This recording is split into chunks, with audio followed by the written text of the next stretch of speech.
Osio Nagad. Hello, everyone. I'm Michelle Linjean. I'm a first-year PhD student in social welfare at the University at Buffalo School of Social Work, and I will be joined by my good friend and sister, Tara Pretends Eagle Weber, as we speak to you today about place-based relational reconnections for Indigenous returning adoptees and their communities. Thank you so much for joining us. To place this discussion in a historical perspective, Indigenous children's displacement with non-Indigenous families is a continuation of prior genocidal and assimilationist policies such as the Indian boarding and residential school systems. Using the U.S. as an example, in 1958, the Bureau of Indian Affairs and U.S. Children's Bureau funded the Child Welfare League of America to administer the Indian Adoption Project, or IAP. IAP partnered with adoption agencies to remove Native children from their families, tribal nations, and lands and place them with white families. Almost all children were taken based on poverty and culturally biased allegations of neglect. By the 1970s, Native children in the U.S. were placed for adoption at rates up to 19 times that of non-Native children. Almost 13,000 Native children were adopted out of their tribal nations between 1959 and 1976. In many states, 25 to 35% of Native children were separated from their families through adoption or foster care, and up to 95% of those placements were with non-natives. These practices continued until the enactment of the Indian Child Welfare Act, or ICWA, in 1978, which applies only to federally recognized tribes. ICWA is not always enforced, and it remains under threat. Around the world, similar policies have taken Indigenous children from their rightful families, communities, and lands, disrupting kinship connectedness and their ability to fulfill their roles and responsibilities as Indigenous people. Indigenous children continue to be adopted out to and fostered by non-Indigenous families, and Indigenous adult adoptees continue to make their way home. It carries no name, my spiritual maim, yet it burdens infinite deep. Like lost bird raised in all white, with her mind in such disarray, suffering spiritual sickness from being away. Genocide, called family separation, tortured our sacred at a place they called school. Relocate for the better was their propaganda rule. Stay or starve is what they meant. Deemed unfit became a regular government event. Our spirits cut with the cord, our sacred connection was forever destroyed. Becoming lifelong strangers has left a festering void. At bay from love, on guard for betrayal, my spirit in such pain and blunder, a deep sadness in constant wonder. My difference is not my brown skin or black hair. I'm so out of place, even in the mirror. How could such a spiritual pain not have a name?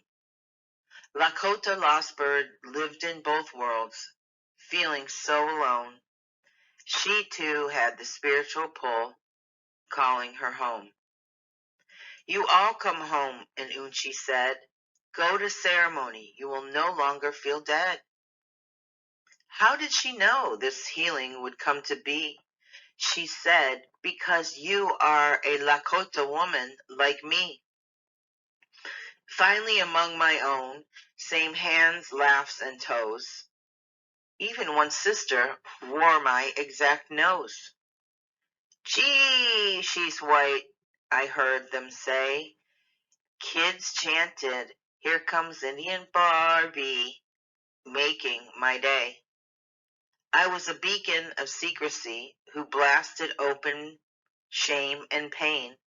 Becoming her whipping post, she needed someone to blame. "Please, Tunkashila, help with this pain." Her and two sibs caused great hurt and sadness. It's been 20 years since their damaging madness. My spiritual reconnection happened at a healing wachipi. It's where I finally met someone just like me. My healing will go on for life. Enough is enough. No more strife. My vision for me was the healing dance of jingle. Saying a prayer every now and then, I don't die single. Oh, my ancestors' blood runs through my bones. I reconnected with them when they sang Welcome Home. Displacement from Indigenous families, communities, and lands can result in multiple wellness disparities, including low self-esteem, anxiety, alienation, anger, impulsivity, eating disorders, substance abuse, self-harm, and suicidality. These disparities are associated with being disconnected from Indigenous communities and cultures while growing up. In one study, almost 3/4 of American Indian adoptees reported feeling alienated due to their adoption, and they spoke of their lack of belonging and feeling like an outsider. Indigenous social workers and scholars have written about connectedness as a feeling of belonging, of being an important and integral part of the world. Connectedness is an important part of feeling loved, and connectedness and belonging inform identity, and vice versa. For returning adoptees, restoring connectedness is also part of healing the collective, family, community, and lands. Research shows that most American Indian adoptees reunify with their family of origin. But reunification is about much more than the birth family. It also involves being acknowledged as a community member and returning to ancestral lands. Within Indigenous worldviews, a person is seen as integrated within a family, community, tribal nation, lands, ancestors, and spiritual realm in a way that emphasizes interdependence and relatedness of self with everything else. Therefore, restoring connectedness is about not just family connectedness, but also intergenerational, community, and environmental connectedness.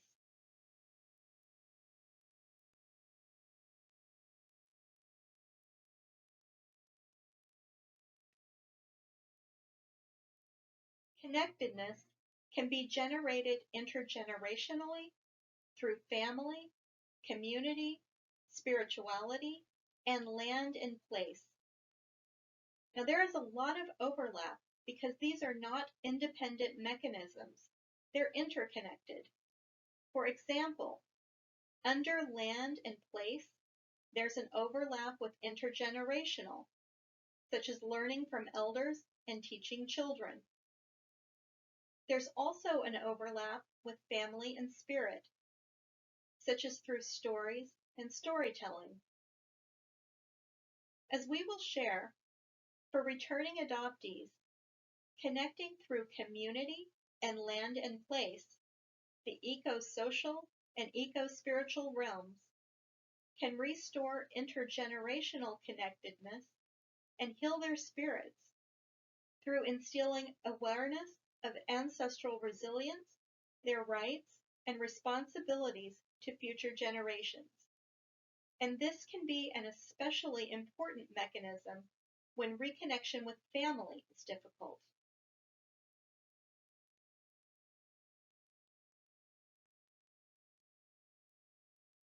Indigenous cultures are derived from land and place. The lands are integral to ancestral knowledge, spirituality and ceremony, family and community life and connectedness, and one's relationship with self. The lands impart cultural identity, belonging, meaning-making, purpose, and ways of being that include reciprocal land, family, community, caretaking relationships. Tara was not able to join for this recording, but she said that I could share with you some of the things that she shared with me about her reconnection, which she described as a spiritual pull to the land, calling her home. As a child, she told her adoptive dad that she wanted to go to a camp, and he chose a ranch camp with horseback riding for her. She said, "Oh, and that was the best thing in life. The first thing I fell in love with in life was horses." And it was like this innate connection. She said for the first time in her life, even though everyone there was white, she didn't feel out of place. And she rode bareback. Other things that were important in Tara's reconnection were camping and attending ceremonies on her homelands, as well as attending the Black Hills Powwow in South Dakota, where she heard her Lakota language and the drum for the first time. Also, being a camp counselor for Indian Youth of America and connecting with the younger generations on the land. And connecting with ancestral resilience on the grounds where her ancestors fought for her to be here.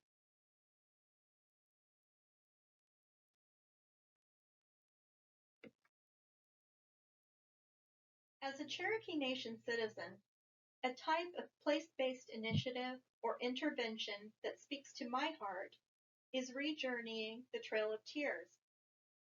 Cherokees were one of the indigenous nations forcibly removed from the southeast and relocated to Indian Territory in what is now called Oklahoma.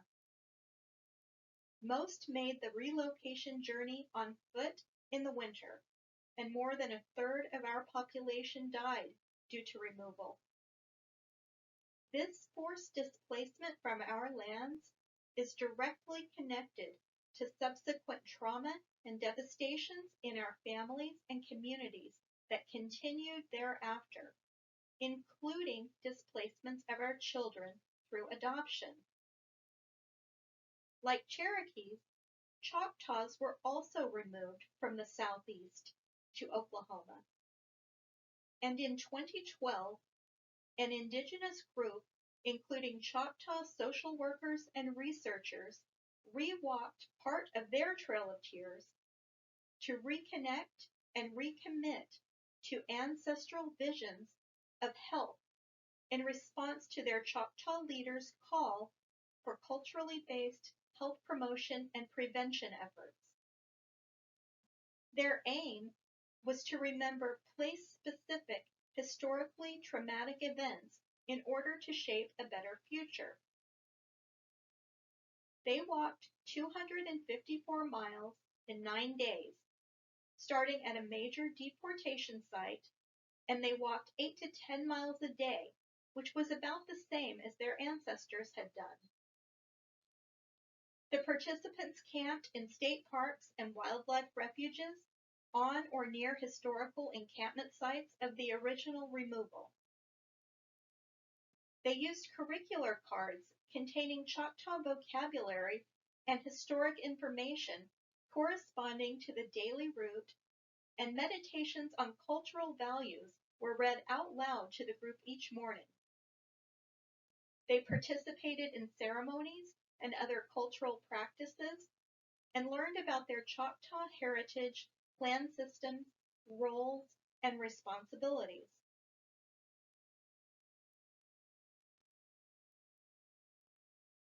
Among their findings was that reconnecting to their ancestral histories via experiential learning in places of cultural and historical significance can promote new understandings of the self and tribal community in relation to the trauma of displacement. A sense of relational responsibilities emerged via recognizing the sacrifices of their ancestors. Now, this research suggests that initiatives such as these can aid reconnection for returning adoptees and grow and affirm their Indigenous identities. Another report on this Choctaw initiative showed that non-Choctaw Indigenous allies who walked in support of the Choctaw participants felt empathy and solidarity with them. They were able to connect with a sense of intergenerational and intertribal resilience. So this research has implications for Indigenous adoptees living outside their tribal communities. It suggests that they can engage in and benefit from place-based healing by connecting with other tribal communities. This research likely has farther-reaching implications as well. A long-time place-based initiative in my own tribal nation is the Remember the Removal bicycle ride. Like the Choctaw Initiative, it wasn't designed for adoptees who are returning home, but it ties directly to displacement and reconnection. What the initiative is that each year, 12 Cherokee Nation citizens aged 16 to 24 bicycle 950 miles from our previous Cherokee Nation capital in New Echota, Georgia, to our current capital in Tahlequah, Oklahoma. Along the way, they learn about historical and cultural events in the places where they happened. The lessons are meant to improve their understanding as roles as citizens of the Cherokee Nation. The ride was designed for youth and has the purpose of building their leadership skills, but it also connects riders to historical trauma and ancestral resilience and knowledge. The benefits of participation, as evidenced in research, have implications for Cherokee adoptees as well. As their experience is part of the historical and intergenerational trauma experiences of their people, it's important for their healing that they can make these connections.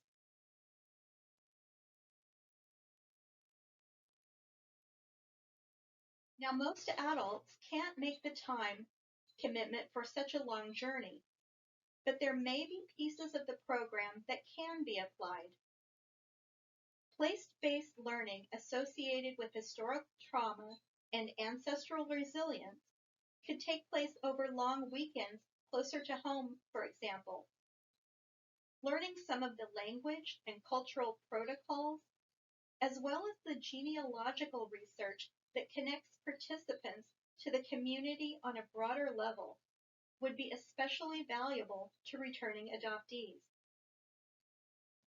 While these can't take the place of growing up in the community, they would provide some helpful knowledge as they begin to engage.